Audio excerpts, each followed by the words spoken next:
كيان صهيوني محتل، عاملين له منتخب لاحقينه بالاتحاد الأوروبي، وبيشترك في مسابقات أوروبا، ولاعيبة طالعة تدعمه ودول طالعة تدعمه.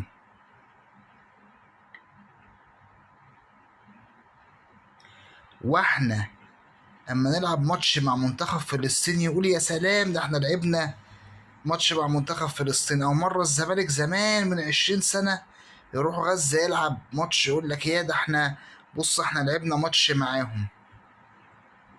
تمام. وما بندعمش منتخب فلسطين، وما بندعمش الرياضة الفلسطينية كما ينبغي، ولا الدولة الفلسطينية، ولا احنا حتى الرياضيين عندنا بيطلعوا يتكلموا بشكل واضح عشان يدعموا الفلسطين والقضية الفلسطينية. تمام. ده الفرق بيننا وبينهم.